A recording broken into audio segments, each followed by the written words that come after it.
नमस्कार।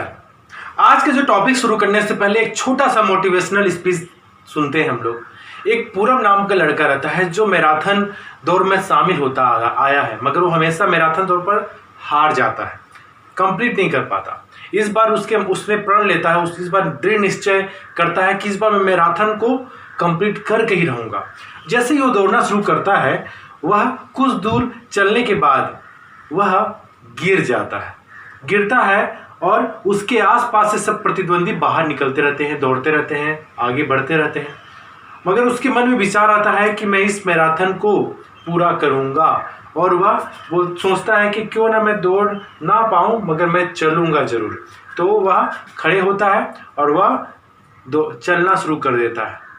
चलते चलते उसके मांसपेशियों में खिंचाव आता है, फिर वह गिर जाता है। फिर उसके मन में एक प्रकार का उत्साह भर जाता है कि मैं इस मैराथन को पूरा करूंगा ही, और वह फिर खड़े हो जाता है और धीरे धीरे दौड़ना शुरू करता है। उसके बाद भी उसके आसपास के प्रतिद्वंदी आगे निकलते जाते हैं और वह मैराथन कंप्लीट हो जाता है। और उसमें पूरब जो होता है वह अंतिम तो आया होता है, मतलब अंतिम आता है जितने भी प्रतिभागी थे उसमें से, मगर खुद सफलता थी क्योंकि वह किसी भी मैराथन को कंप्लीट नहीं कर पाया था। लगातार गिरने के बाद, लगातार मांसपेशी में खिंचाव होने के बाद भी वह मैराथन को रेस को कंप्लीट कर लेता है। हम देखते हैं इस पूरब की कहानी से हमें यही प्रेरणा मिलती है कि हमें निरंतर आगे बढ़ना है। चाहे कोई ऐसा दिन होता है जिसमें हमें पढ़ने का मन ना करे, मगर हमें कुछ चंद मिनट ही पढ़ना है, मगर इसे कंटिन्यू ही रखना है। जी हाँ, जिस प्रकार से पूरब ने मैराथन दौड़ का रेस पूरा किया, हालांकि वह फर्स्ट नहीं आया, पीछे से फर्स्ट आया, मगर उसके मन में विश्वास तो जागा कि वह पूरा कर सकता है। वैसे हर विद्यार्थियों को किसी दिन अगर पढ़ाई ना हो तो वह दूसरे दिन भी उस चीज़ को लगातार नियमित रूप से पढ़ सकता है। कोई ऐसा दायरा ना हो कि वह 10 घंटा ही पढ़े, आधा घंटा या 2 घंटे भी अगर समय निकाल रहा है नियमित रूप से, कंटिन्यू रूप से, तो उसे सफलता की ओर जाने से कोई रोक नहीं सकता। तो आज का टॉपिक हम शुरू करते हैं विश्व जनसंख्या का। तो चलिए आज की टॉपिक शुरू करते हैं विश्व जनसंख्या का वितरण। विश्व के संदर्भ में जनसंख्या का वितरण को आज देखते हैं। हम सबसे पहले कोशिश करते हैं कि हमारा जो सौर मंडल है, हमारा जो पृथ्वी है, उसमें ही जीवन संभव है। और इस पृथ्वी में हम बात करें कि सौरमंडल का पिता हमारा सूर्य है, और सूर्य से तीसरे नंबर का क्रम हमारा पृथ्वी है। पृथ्वी पर ही जीवन है, और पृथ्वी में जो मानव निवास करता है उसकी जनसंख्या को ही हमको इस अध्याय में पढ़ना है। मानव भूगोल का एक टॉपिक भी है जिसमें मानव भूगोल का केंद्र बिंदु होता है मानव, मतलब मानव के संदर्भ में हमें अध्ययन करना है। तो कक्षा 12वीं का जो मानव भूगोल है, इसमें हम मानव के बारे में हमें अध्ययन करना है। तो शुरू करते हैं कि मानव जनसंख्या। हम बात कर लेते हैं कि ये जनसंख्या होता क्या है। मतलब जनसंख्या को हम सामान्य शब्दों में देखते हैं आबादी। मानव की जनसंख्या या मानव की संख्या को हम जनसंख्या बोलते हैं। इसमें जो हम देखें कि जनसंख्या 2 शब्दों से मिला हुआ है, जन प्लस संख्या। जन में स्त्री पुरुष एवं अदर भी आते हैं, और संख्या मतलब गिनती। तो हम काउंट करें तो जनसंख्या में मानव की आबादी को काउंट किया जाता है, कितनी आबादी है, कितने कितने क्षेत्रों में फैला हुआ है। जनसंख्या पृथ्वी है, उसके उत्तरी गोलार्ध में हम देखें कि यह पृथ्वी है, इसके उत्तरी गोलार्ध में 80% जनसंख्या निवास करती है, जबकि दक्षिण गोलार्ध में सिर्फ 20% जनसंख्या निवास करती है। इस संदर्भ में जॉर्ज बी क्रेसी ने भी कहा है, जॉर्ज बी क्रेसी जो है जनसंख्याविद है, इन्होंने कहा है कि एशिया में अधिक स्थानों पर कम जनसंख्या और कम स्थानों पर अधिक जनसंख्या निवास करती है। जैसे कि कोई स्थान है काफी बड़ा है, मगर वहां पर जनसंख्या काफी कम निवास करती है, और जहां पर जनसंख्या मतलब जहां पर स्थान कम है वहां पर अधिक जनसंख्या निवास करती है। ये जॉर्ज बी क्रेसी का कथन है, और ये कथन सही भी होता है कि जो उपजाऊ भूमि है वहां पर जनसंख्या अधिक पाई जाती है, मगर उपजाऊ भूमि की संख्या, स्थानों की संख्या कम होती है। वही बात करें कोई विशेष मरुस्थलीय क्षेत्र की बात करें या बंजर भूमि की बात करें, वहां पर जनसंख्या कम पाई जाती है, हालांकि वह क्षेत्र काफी विस्तृत होता है। तो जॉर्ज बी क्रेसी ने कहा है कि एशिया में अधिक स्थानों पर कम और कम स्थानों पर अधिक लोग रहते हैं। ठीक है, इसके बाद देखते हैं विश्व में जनसंख्या वितरण के प्रारूप कहाँ कहाँ, मतलब जो विश्व संदर्भ में देखेंगे कि जनसंख्या का वितरण कहाँ कहाँ पर अधिक है। हम देखते हैं कि किसी क्षेत्र या भूपृष्ठ पर हम देखते हैं कि जनसंख्या वितरण क्या है। ये जो जनसंख्या वितरण है आखिर है क्या, मगर जनसंख्या वितरण को देखते हैं कि जनसंख्या वितरण है क्या।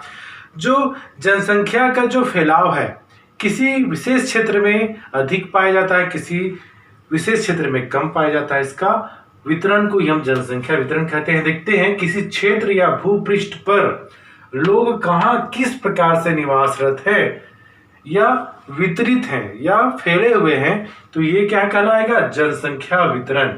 किसी क्षेत्र या भूपृष्ठ पर लोग कहाँ किस प्रकार से निवासरत है या वितरित है, या जनसंख्या वितरण को बताता है। जैसे पर्वतीय क्षेत्र है वहां पर जनसंख्या कम होगा, मगर मैदानी क्षेत्र में जनसंख्या अधिक होगा। तो ये जनसंख्या वितरण के अंतर्गत ही आता है कि जनसंख्या वितरण में कोई उपजाऊ भूमि है वहां पर जनसंख्या अधिक होगा, और जहां पर पर्वतीय क्षेत्र है, पठारी क्षेत्र है, पहाड़ी क्षेत्र है, वहां पर जनसंख्या कम होगा। तो ये क्या बता रहा है, वितरण को बताता है। देखते हैं कि जो 90% धरातल पर, मतलब जो विश्व के संदर्भ में देखें कि 90% धरातल पर सिर्फ 10% मानव जनसंख्या निवासरत है, जबकि देखिए 10% स्थान पर 90% मानव जनसंख्या निवास रत है। मतलब जो हम देखें कि अधिकांश उत्तरी गोलार्ध की बात करें या दक्षिणी गोलार्ध की बात करें, उत्तरी गोलार्ध की जो टुंड्रा क्षेत्र है, टेगामन वाला क्षेत्र है, वहां पर जनसंख्या कम होगा क्योंकि पूरा बर्फ से आच्छादित है, वो हिमाच्छादित है। पर्वतीय क्षेत्र, हिमालय पर्वत की बात कर ले तो वहां पर हिमाच्छादित होने के कारण जनसंख्या का अभाव होता है, क्योंकि मानव के लिए जनसंख्या कैसी चाहिए, समशीतोष्ण जलवायु चाहिए, तो वहां अभाव के कारण जनसंख्या कम होगा। तो वही बात बोल रहा है कि जहां 10% धरातल पर 90% मानव जनसंख्या निवास करती है, जैसे कि उत्तर भारत का मैदान, वहां पर जनसंख्या अधिक पाई जाती है। उसकी वजह है क्योंकि उपजाऊ भूमि और जल की उपलब्धता के कारण जनसंख्या अधिक होगा, हालांकि स्थान तो कम है, जनसंख्या अधिक है वहां का। तो ये देख लेते हैं। अब देखें विश्व संदर्भ में जनसंख्या किस देश में सर्वाधिक है, तो चाइना, चीन सबसे अधिक जनसंख्या वाला देश है। 2011 की जनगणना के हिसाब से 1 अरब 36 करोड़ की जनसंख्या थी, और भारत की बात करें तो 1 अरब 21 करोड़ के आसपास जनसंख्या थी। मतलब ये माना जाता है कि भाई 2030 तक भारत आगे निकल जाएगा, मतलब विश्व के संदर्भ में 2030 तक भारत सबसे अधिक जनसंख्या वाला देश बन जाएगा। फिर उसके बाद अमेरिका आता है, यूएसए आता है, फिर इंडोनेशिया आता है। क्रम याद रखिएगा, चीन, भारत, अमेरिका, इंडोनेशिया, ये क्रम है विश्व संदर्भ में। अगर हम बात कर लें लाइबेरिया की बात करें, यहाँ पर जनसंख्या वृद्धि दर सर्वाधिक है। जनसंख्या तो कम है वहां पर, मगर जनसंख्या वृद्धि दर सर्वाधिक है लाइबेरिया में। 8.2% जनसंख्या वृद्धि दर है लाइबेरिया में। चलिए फिर देखते हैं लेटविया। लेटविया जनसंख्या वृद्धि दर में सबसे कम है, जनसंख्या का वृद्धि सबसे कम लेटविया में है। विश्व संदर्भ की बात करें तो 1.5%, 1.5% यहाँ जनसंख्या वृद्धि दर है। हम भारत की जनसंख्या की बात कर लें, इसको याद कर लीजिएगा। भारत की जो जनसंख्या है 2011 में कितनी थी, तो देखते हैं 1 अरब 21 करोड़ 1,93,422 व्यक्ति भारत की जनसंख्या थी 2011 1 मार्च की बात करें तो। ठीक है, अभी तो वर्तमान की बात करें तो 1 अरब 30 करोड़ के आसपास पहुंच गई है। ये आगे हमें जनगणना में भी पता चल जाएगा। अब देखते हैं हम विश्व जनसंख्या के प्रारूप की बात कर लें। विश्व जनसंख्या के प्रारूप को 4 श्रेणी में बांटा गया है। प्रथम श्रेणी के प्रारूप, द्वितीय श्रेणी के प्रारूप, तृतीय श्रेणी के प्रारूप और चतुर्थ श्रेणी के प्रारूप। इस प्रारूप के अंतर्गत हमने दर्शाया है कि जो विश्व है, विश्व का जो मानचित्र है, यहाँ पर सर्वाधिक जनसंख्या घनत्व किस क्षेत्र में है, सबसे अधिक जनसंख्या का वितरण जो है सघन किस क्षेत्र में है। तो हम देखते हैं प्रथम श्रेणी के प्रारूप। प्रथम श्रेणी के प्रारूप के अंतर्गत वे क्षेत्र आते हैं जहां जनसंख्या घनत्व अधिक होते हैं, अधिक घनी आबादी होती है। तो इसके अंतर्गत देखते हैं, इसका हमने देखा शेडो बनाया गया है। तो शेडो सबसे अधिक देखते हैं कि यह दक्षिण पूर्वी एशिया और दक्षिण एशिया में जनसंख्या का घनत्व ज्यादा पाया जाता है। और देखें, ये पश्चिमी यूरोप की बात कर लें और पूर्वी अमेरिका की बात कर लें और पश्चिमी यूरोप की बात कर लें और दक्षिण अफ्रीका की बात कर लें, तो ये जो क्षेत्र हैं प्रथम श्रेणी के प्रारूप के अंतर्गत आते हैं। इस प्रथम श्रेणी के प्रारूप के अंतर्गत चीन आएगा, इंडोनेशिया और मलेशिया, दक्षिण अफ्रीका, ब्रिटेन और अमेरिका और रूस का पश्चिमी भाग ये आते हैं। यहाँ पर उपजाऊ भूमि जो क्षेत्र है वहां पर जनसंख्या अधिक पाई जाती है, जलवायु अच्छा है, मैदानी क्षेत्र है इसका। दूसरा देखते हैं द्वितीय श्रेणी के प्रारूप। इस प्रारूप में देखते हैं कि ये जो पश्चिमी अमेरिका है और वह ब्राजील, अर्जेंटीना, पेरू, दक्षिण अमेरिका की बात कर लें, दक्षिण अमेरिका उत्तरी क्षेत्र, और ये जो फ्रांस, पुर्तगाल का जो क्षेत्र है, मतलब जो भूमध्य सागर के ऊपर का जो क्षेत्र है, इटली वाला क्षेत्र, यहाँ पर जनसंख्या अपेक्षाकृत मध्यम पाई जाती है। फिर देख ले, ये जो पूर्वी चीन की बात कर ले तो यहाँ पर जनसंख्या अपेक्षाकृत कम पाया जाएगा। एवं बात कर लें कि पूर्वी ऑस्ट्रेलिया की बात कर लें तो यहाँ पर जनसंख्या कम पाया जाएगा। तो ये आएगा द्वितीय श्रेणी के प्रारूप के अंतर्गत। इसको मैंने दर्शाया भी है, दिख भी रहा होगा ये, ठीक है। फिर देखते हैं तृतीय श्रेणी के जनसंख्या वितरण में देख लेते हैं। तृतीय श्रेणी के प्रारूप के अंतर्गत आता है, हमने देखा कि जो टुंड्रा टेगा, जो ग्रीनलैंड जो क्षेत्र है, जो रूस का उत्तरी क्षेत्र है, यहाँ पर तृतीय श्रेणी के जनसंख्या वितरण पाए जाते हैं, जनसंख्या बिल्कुल न्यून होती है।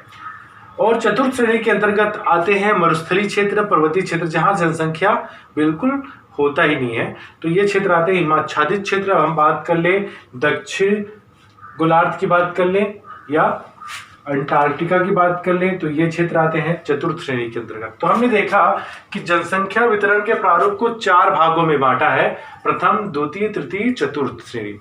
इसमें हमने सबसे अधिक घना आबादी वाला जो क्षेत्र बात करें तो प्रथम श्रेणी के प्रारूप के अंतर्गत आएगा, और हम सबसे निम्न की बात करें तो चतुर्थ श्रेणी के प्रारूप के अंतर्गत आएगा।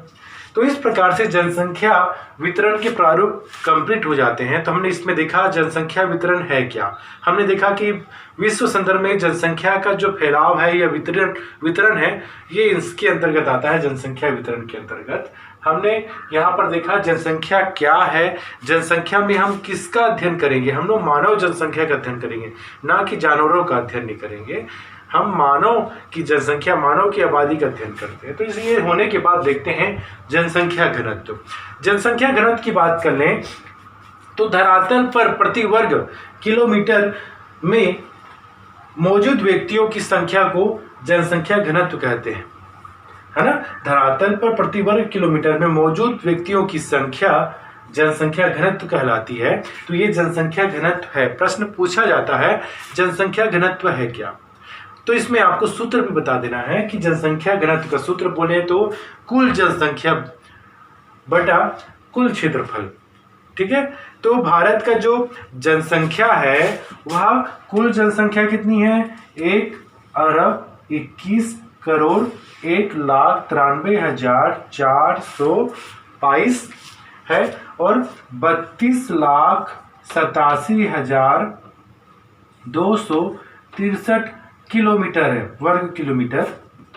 अगर हम इसको डिवाइड करें तो लगभग मान लीजिए 283 व्यक्ति प्रति वर्ग, 383 व्यक्ति प्रति वर्ग किलोमीटर को बताएगा। जी हाँ, तो ये जनसंख्या घनत्व निकाला जाता है कुल जनसंख्या बटे क्षेत्रफल के आधार पर। इसी को हम लोग पूछ देता है कि गणितीय घनत्व क्या है। तो गणितीय घनत्व के अंतर्गत कुल जनसंख्या और उस देश के कुल क्षेत्रफल को हम गणितीय जनसंख्या कहते हैं। हम बात कर लें कायिक घनत्व। कायिक घनत्व के अंतर्गत क्या आएगा? कायिक घनत्व के अंतर्गत आएगा देश की कुल जनसंख्या बटा कुल कृषि योग्य भूमि। कायिक जन घनत्व के अंतर्गत आएगा। जी हाँ, कायिक घनत्व क्या है प्रश्न पूछा जाता है। तो देश की कुल जनसंख्या बटा कुल कृषि योग्य भूमि इसके अंतर्गत आएगा। हम देख ले आर्थिक घनत्व। आर्थिक घनत्व की बात कर ले। आर्थिक घनत्व में देश की कुल जनसंख्या बटा देश के संपूर्ण साधनों का मूल्य, ये आएगा आर्थिक घनत्व में। जी हाँ, आर्थिक घनत्व क्या आएगा? तो आर्थिक घनत्व में देश की कुल जनसंख्या बटा देश के संपूर्ण साधनों का मूल्य को हम आर्थिक घनत्व के अंतर्गत मापा जाता है। कृषि घनत्व क्या है? कृषि घनत्व के अंतर्गत आता है कृषि में संलग्न, मतलब कृषि कार्य में कितने संलग्न जनसंख्या है बटा कुल कृषि योग्य भूमि। तो ये आता है कृषि घनत्व के अंतर्गत। तो कृषि घनत्व के